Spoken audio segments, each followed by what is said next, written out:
So it sure seems that the armor of arrogance that shields Donald Trump from scrutiny over his ICE incursions in Democratic cities, and the calculated release of the Epstein files is finally beginning to chink.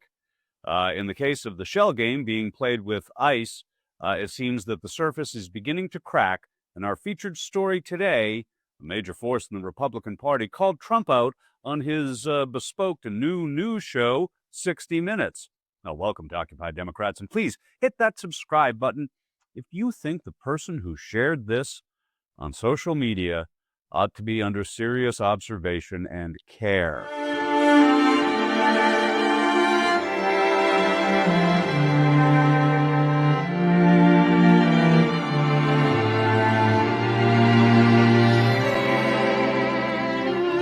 Remember when JFK did that? No, I don't either. Okay, and our featured clip of the day, it comes from the once venerable Tiffany Network, which is apparently now Trump's sanctioned bullhorn, and it especially comes from their tainted cornerstone show, 60 Minutes, where a very randy Rand Paul laid the smackdown on Donald Trump. It's a great bit of video, as you're about to see.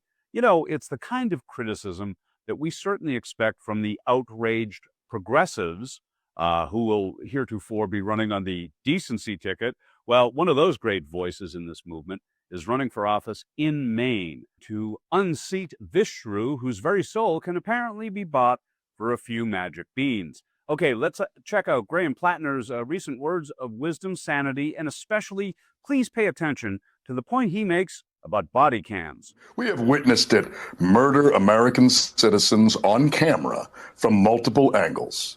It's also important to remember, and this is talked about enough, you know, the people that did the killing over the past few weeks, these are folks who've been with these agencies for a long time. These weren't part of the 12,000 new hires that got 47 days of training and are still waiting to go out into the streets. So it is difficult for me to comprehend an argument that we just need to put another camera on the scene, that would stop the killing. We've seen the killings on camera from all angles. I don't think another camera would have stopped it. I also don't think that necessarily training here is going to fix it. This is an institutional problem. This is a cultural problem. An organization that is willing to go conduct this kind of violence against American citizens, that is not an institution that deserves reform. Okay, here's a quick observation I might offer. You know, the Republicans are actually trying to hoodwink the party of the decent, the Dems, who are trying to rein in ICE by offering up a body cam concession. But here's the thing. They make almost no difference, as it turns out, in the prosecution of bad law enforcement. That's why they're offering it up, simply because it only advances the Plantier-Trump-Vance agenda of facial surveillance. DHS told CNN that it is working to provide body cameras to agents, calling it a, quote, priority, but it did not specify whether they would be a requirement.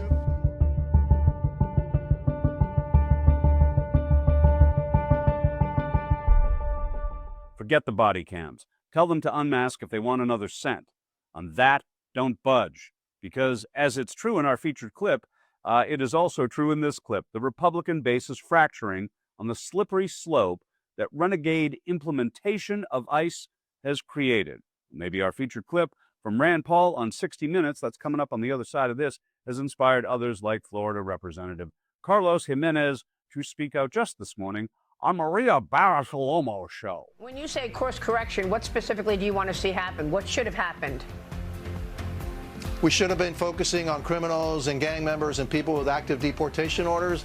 I don't think we should have been focusing on people that have been here for a long time, grandmothers, etc., that happen to be in a neighborhood when you're doing an enforcement action. I think that was a mistake. Okay, here's our featured clip last night on Barry Weiss's 60 Minutes, where Senator Rand Paul turned up the heat on ICE and drew the line on Alex Preddy's death. I saw no evidence. I saw a man that was retreating. I mean, he went to the middle of the street. He didn't even obstruct traffic. He let a car go through. As the agents advanced on him, he retreated to the side of the street. A woman is violently pushed to the ground, and he turns to help her, and that's when he is grabbed from behind. I saw no evidence of him assaulting the police.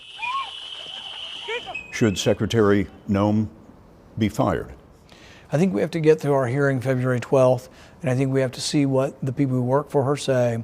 But my advice to them, if they're watching and they come to testify, is if you come in and you're going to justify that this man was aggressively assaulting your police officers, that cannot be acceptable, and that's why they're lacking in trust. He also says he's concerned about the misstatements of others.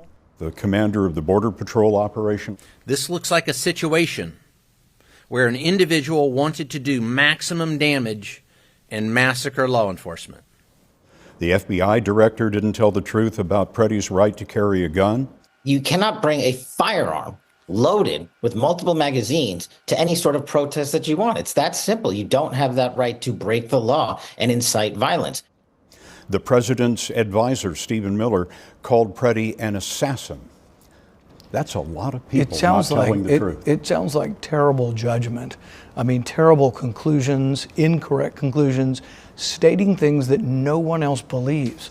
You can lie to your heart's content if there's no video, but the video doesn't support what they're saying. You seem to be saying trust is broken. Without question. There's been little trust in Minneapolis for a month.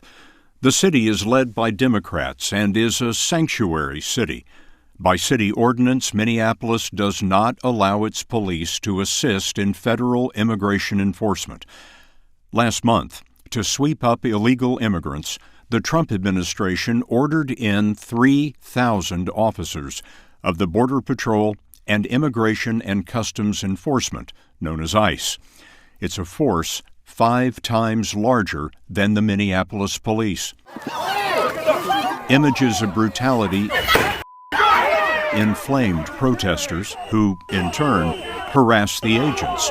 You should be marching with us! Blowing whistles, blocking streets, pushing the limits of the First Amendment right to peaceably assemble. It sure seems that there are more and more hardline right-wingers who are beginning to see something like the same light as us crazy extreme left-wing liberals. And so we'll leave you with some great video of some crazy extreme liberals who in this case are extremely concerned about Trump's police state, and they've come back to where it all began. The chickens have come home to roost at Trump Tower. Please like, share, and by all means take care. Rise and resist! Rise and resist! Abolish ICE! Abolish ICE! Abolish ICE! Abolish ICE! Abolish ICE! Abolish ICE! Abolish ICE! Abolish ICE!